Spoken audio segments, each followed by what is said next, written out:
If you grew up in the United States, you were probably a Toys R Us kid.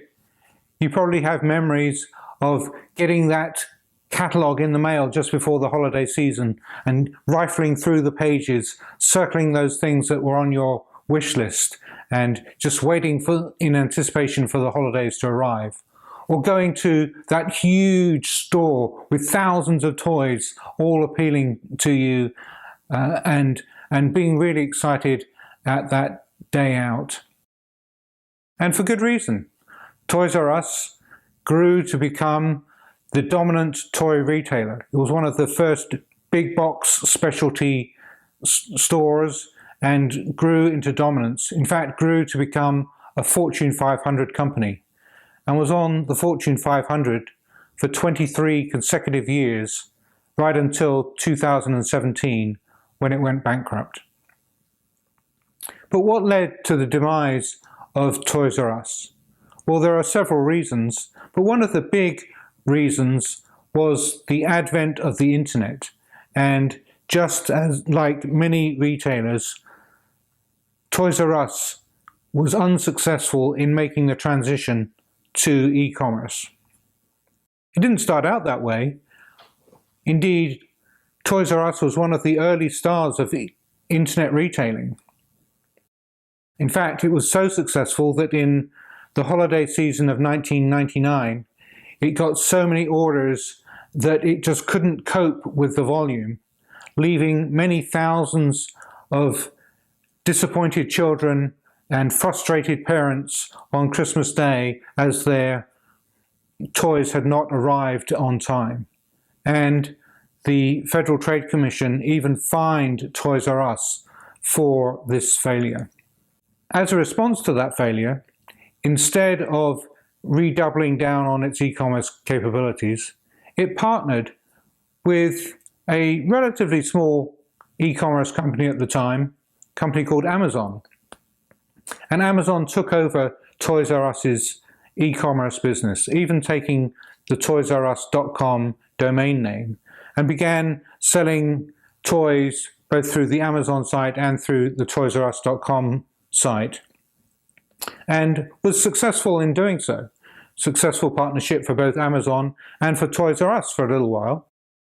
But then Amazon, as it grew, it decided to branch beyond Toys R Us in toys and related categories and started stocking its own toys from different suppliers. Toys R Us tried to get its domain name back and indeed successfully got its domain name back from Amazon, but it hadn't built the resources and capabilities to get back into the e-commerce game at the scale it needed to, and continued to flounder with its e-commerce business, which led to the demise of Toys R Us. The internet caused a lot of disruption to a lot of businesses. Equally, it caused a lot of opportunities to other businesses. Indeed, Amazon and some of the other big names that we have today, like Facebook and Google and Netflix, were all given the opportunity to become successful because of the internet. In fact, without the internet, there would be no Facebook, no Google, no Netflix, or no Amazon. So just as something like the internet brings destruction to some businesses, it also brings opportunity to others.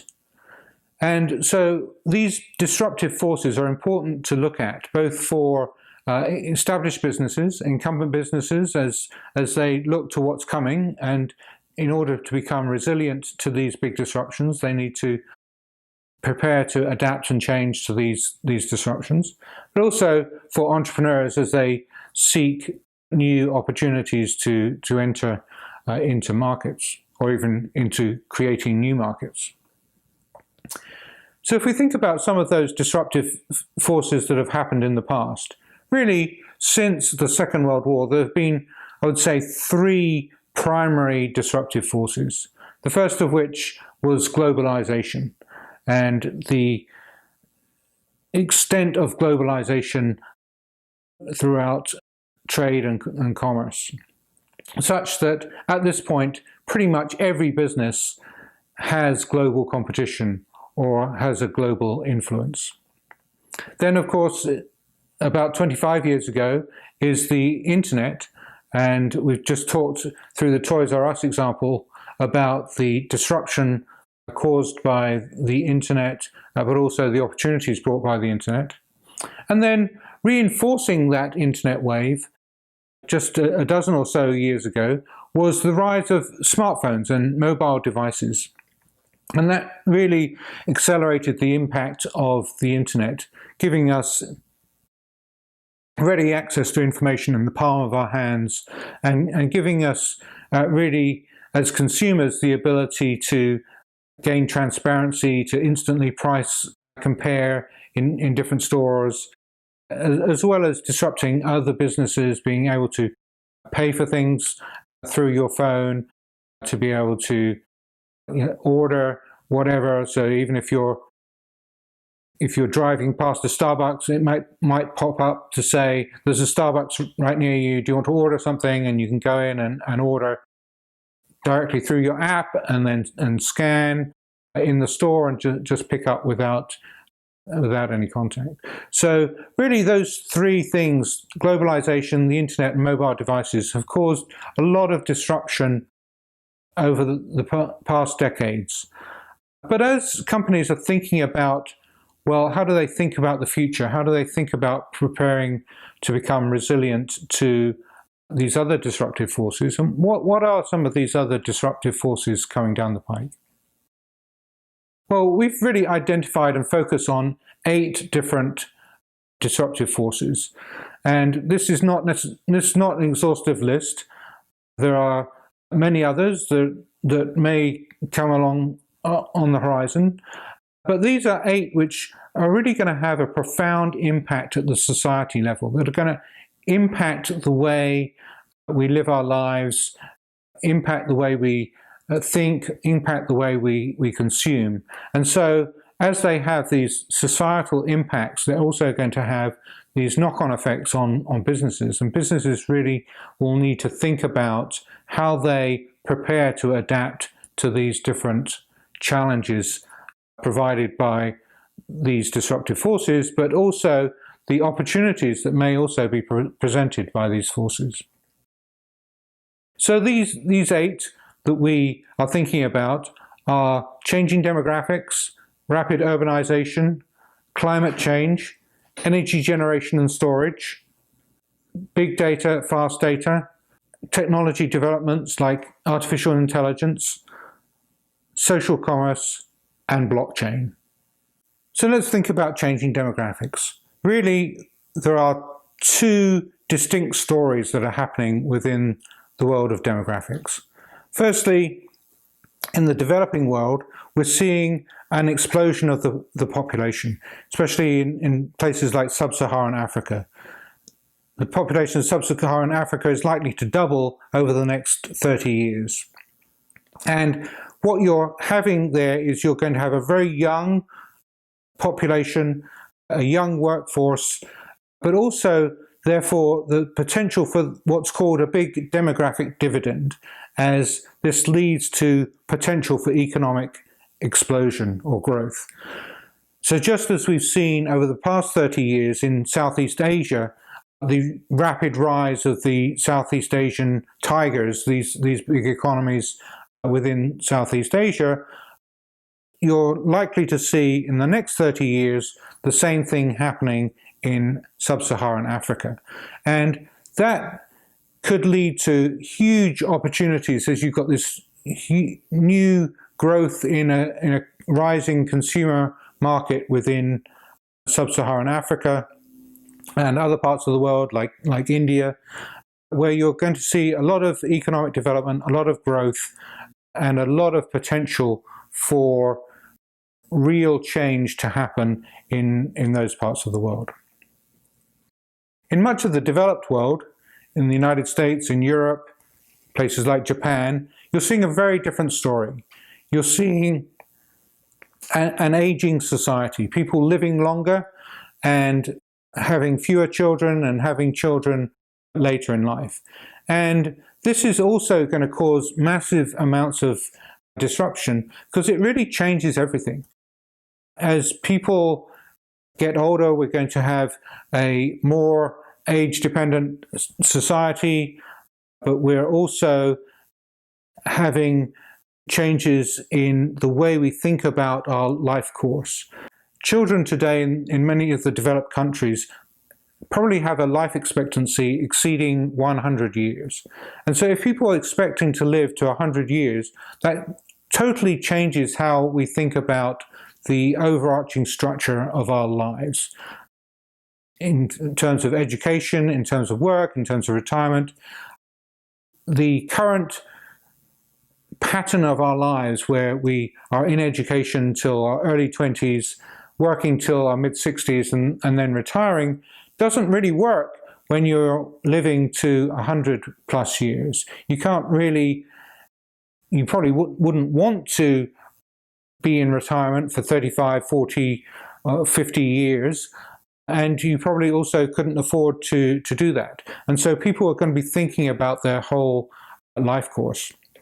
This is going to produce a lot of change and disruption in a lot of industries, whether it's healthcare, whether it's financial services, whether it's travel, or really pretty much any business you can think about needs to consider and plan for this changing demographic that we're already experiencing. Many of the big generation of baby boomers are now in the midst of retiring, and so you're seeing shifts in consumption patterns, shifts in thinking about how people consume healthcare, how people are managing their finances, and a myriad other different things, how they're spending their leisure time, vacation time, etc. So that's changing demographics. Second is urbanization, or rapid urbanization. In the past decade, we crossed the threshold where more than 50% of the world's population lived in urban areas. By 2050, that's likely to be around 70% of the world's population. And so this provides a lot of challenges for cities as they grow. We're seeing more and more of these mega cities with populations of more than 5 or 10 million people just exploding, especially in those places like Asia and Africa. And this is going to provide a lot of issues in terms of transportation, in terms of providing basic services for people, providing healthcare, how we kind of think about energy usage, knock-on effects to climate change, water scarcity. All of these different things are going to have a big impact on society. Thirdly, we have climate change itself. And regardless of your political views on climate change, there is real empirical evidence that we are already experiencing a lot of climate change effects. If we think about climate events that cause more than $1 billion worth of damage, in the 1980s, we had 28 of these events, which caused, in today's dollars, about $172 billion worth of damage. In the last decade, in the 2010s, we saw 119 of those events in the United States, causing over $800 billion worth of damage. And we had at least one of those events in every single state within the US. These storms, these weather events are more frequent and more intense than they've been, and they continue to accelerate. If you see from the 1980s up to the 2010s, every decade you see an increase in both the number, scale, and intensity of these events. Now, these events obviously have a severe impact if your business happens to lie in the path of one of these devastating weather events. But even if it doesn't, it can impact your supply chain, impact your customer base, impact your your suppliers and other stakeholders of the company. And given that these events are happening in every state, nowhere is immune. And so every company needs to be thinking about this climate resiliency and building that into its business model. Next is energy generation and storage. And we're seeing changes in the energy market, changes in the way energy is produced, a shift towards renewable energy.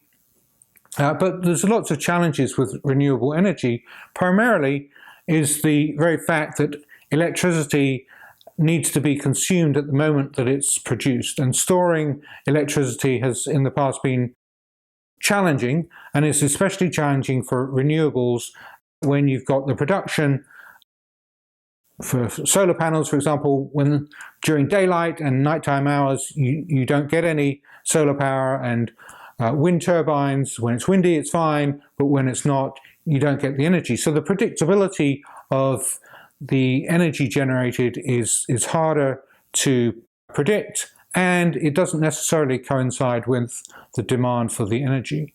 So this storage of energy is a big change, and we are starting to see some new technologies come out and some changes in battery storage, which can have a big impact in terms of distributed energy generation and storage, and micro energy generation and storage. And in different industries, we're going to see different effects, or potentially big effects on the structure of that industry and the ability of companies in those industries to use different forms of energy.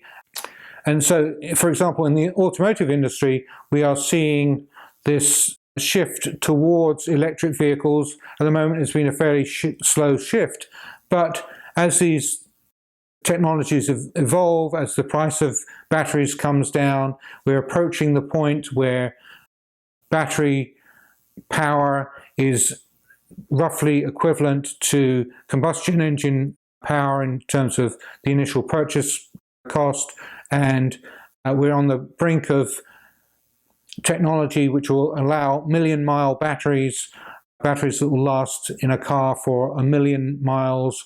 And so as that shift occurs, we're going to see a big shift in that market away from combustion engines towards electric vehicles. But as that happens, that's going to obviously have a big impact on the automotive sector, but also have knock-on effects on lots of other sectors. Our next big disruptive force is big data, fast data. And by fast data, I mean data that is processed and used in real time. The amount of data that's out there is exploding, and it's growing so rapidly. We're now talking about zettabytes of data. A zettabyte is 1 trillion gigabytes. And the amount of data that's generated by our everyday usage of phones, of watching screens, of tracking our activity, as well as data produced by businesses and through internet connected devices, is just exploding. However, at the moment, a very, very tiny fraction, probably less than 0.5% of that data is actually analyzed and used. As that percentage grows and as the amount of data generated continues to grow, then we are going to see these huge impact of data and the use of data, whether that's in tracking goods through supply chains, whether that's in enabling transparency in markets, whether it's in terms of more targeted advertising towards individuals. We're going to see a lot of data being used such that for almost every industry and for every business becomes a data business. And what is going to determine success and failure in most industries is firms' ability to collect, analyze, and use data better than their competitors. Our next force related to data is these technological developments that are happening, whether it's artificial intelligence, the Internet of Things, robotics, and even things like mapping of the human genome. These technological advancements are going to have profound impacts on many different industries.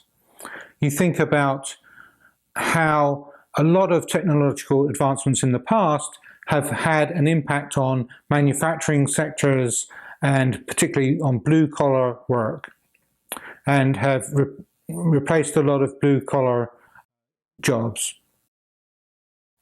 Things like artificial intelligence, though, have the potential to disrupt professional white-collar jobs. You think of how robo-advising is already impacting the financial sector, or how artificial intelligence is being used in terms of medical diagnoses. A lot of these technologies will supplement and potentially replace human work and human intelligence in making certain judgment calls, like around investments or around medical diagnoses. And so this is going to have a huge disruptive effect on professions that have largely been untouched by technological advancements, or have even previously been helped a lot by tech advancements. These current advancements, or these future advancements, are also likely to help a lot of professions and make them a lot more efficient, but also change the way that that professional work is done. You think of things like mapping the human genome in terms of the potential for personalized healthcare and how that may impact the whole healthcare industry, from hospitals to pharmaceutical companies. The seventh and eighth disruptive megatrends that we focus on are social commerce and blockchain. These two may seem very disconnected, and in a lot of ways they are very different trends. However, they're connected by one thing, and that is trust, and the changing nature of trust in society. Over the last couple of decades, our trust in institutions has been declining fairly steadily and fairly rapidly. Everything from government institutions like Congress or the presidency or the Supreme Court, all the way through healthcare systems, educational institutions, media, businesses, the church and religious institutions, financial institutions. All of these institutions have seen a decline in trust over the last several decades. And yet, we're now in a position where we are trusting complete strangers. Never before would we have gotten into a stranger's car, as we do now with Lyft or Uber. Never before would we have stayed in a stranger's house, as we do now with the Airbnb platform. We previously put a lot of trust in things like consumer reports, expert rating systems who use specific criteria to judge products. Now we're just as likely to use reviews on a website, 5-star reviews, 3-star reviews, 1-star reviews, given by complete strangers who we don't know. But because there may be a few hundred or a couple of thousand reviews about a particular product, we pay much more attention to that than we do necessarily to like a Consumer Reports review. So the whole nature of trust and where we go for information about products and things that we want to purchase has changed. We're also, along with that, seeing the rise of social influencers. People, ordinary people from different domains who have had maybe hobbies in different domains, have suddenly become very influential in our purchase decisions or the way we behave or engage in that particular activity. So rather than in the past being influenced by celebrities, by sports stars, by movie stars, we're now being influenced by just regular people that we don't see on TV, that we don't interact with, we don't know personally, but we're connected to them through Instagram. And they can have an outsized influence on how we make purchase decisions. And so companies now have to think about this whole social aspect to engaging with the consumer. As we move to blockchain, that's also about trust. In fact, blockchain has been dubbed the trust engine because of the way that it provides a secure peer-to-peer environment, allowing transactions to happen, allowing things to be recorded in an indelible manner such that it can be a ledger that is trusted and that is very difficult, if not impossible, to break into. It's also led to the potential democratization of currency through cryptocurrencies. But while cryptocurrency has been the primary or most well-known application of blockchain to date, there are lots more applications for blockchain. From tracking goods through supply chains, increasing transparency of goods, the traceability of goods and problems through supply chains. You think of IBM's Food Trust, for example, that allows the tracking of perishable goods all the way through from farm to the grocery store, such that if there's a disease outbreak associated with a particular product, that can be isolated and traced all the way back to the original source. And so you're seeing a lot of applications of blockchain just coming into being now, and that's going to continue to increase. And so companies have to think about how they use blockchain and how consumers will also, because of blockchain, demand more transparency. To be able to demand transparency around that whole supply chain and how their goods and services are produced. But it also enables companies to be able to verify things through their supply chain, to be able to prove the authenticity of goods as it flows through the supply chain and even into the consumer's hands. So we've got these 8 different disruptive megatrends, these societal shifts that are going to have a great impact on society over the coming decades, a great impact on every individual, but therefore also a great influence, a great impact on businesses. And it will cause, without doubt, a lot of disruption to businesses. It'll also equally provide a lot of opportunities, both to incumbent businesses and to new entrepreneurial businesses, to come in and create new markets and to disrupt current markets. So how do businesses need to think about this? Well, one way is what is called scenario planning. And scenario planning is to take a look at your particular business, conceptualize your business. Take, for example, Ford. If you're Ford Motor Company, what business are you in?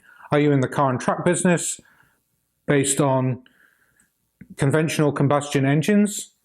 You know, if you define yourself like that, if Ford defines itself like that, it is defining itself very narrowly and would have a hard time with some of these different changes. Are they a transportation company? Are they a mobility company? Are they a technology company? You can have a wider and wider definition of what your company is, but getting it right is important. If you're too broad, if you're too vague, if Ford is a technology company, then it could do pretty much anything. If it's a mobility company, does that mean it gets into wheelchairs and other forms of personal mobility? Is it a transportation company? Does it get into public transportation? So how you define yourself is very important. And to do so appropriately, it gives you the scope to adapt. What you're looking for is the ability to adapt without constraining yourself too much, but without going too broad such that you're not clear on what you're doing and what markets you should be in. So scenario planning is taking your organization, taking that concept of the organization and painting a picture of what the future world is going to look like. To think about how the world is going to change in relation to these different disruptive megatrends. And not just looking at each of those trends in isolation, but looking at some of the interactions between them. Looking at how together they will shape the world, how they will shape your market, how they will shape consumer behavior, how they will shape the competitive dynamics within your particular industry, and indeed what new industries may emerge or new competitors may emerge into your different industry. You can see how industries over time are converging. You're looking and overlapping and thinking about different competitive spaces that companies may compete in the future. And so what firms need to do is kind of build these scenarios, build these different pictures, and then think about how resilient is their current business model to those different futures. Can your business survive in that world? And if you've painted multiple different scenarios, you kind of think about how resilient is your strategy overall to these different outcomes. If the world moves in that direction, are you resilient? If the world moves in this direction, are you resilient? Can you adapt to it? And so businesses need to think about becoming flexible enough and resilient enough to be able to adapt to multiple different outcomes in the future world. And one of the ways they do this is by placing what we might call scenario bets, little investments, small investments to build capabilities and resources which would enable you to compete in that world. It's not a bet the farm, a bet the company wager on the world is going to certainly move in this direction and we're going to bet the whole company that it is and on that outcome. But it's taking small investments, almost like a venture capitalist makes small investments in lots of different companies, in lots of different projects, and knowing that some of them will pay off big, others will not pay off at all, will be discarded. But those investments that pay off big are going to more than make up for those other investments that came to nothing. And so a company needs to kind of think in that same venture capitalist mindset, to think about how it develops those capabilities and makes those small bets and then tracks that over time. So as the world moves in a particular direction, it increases the bets and increases the investments that help the firm move to that direction and decreases the investments that were pointing towards a different world.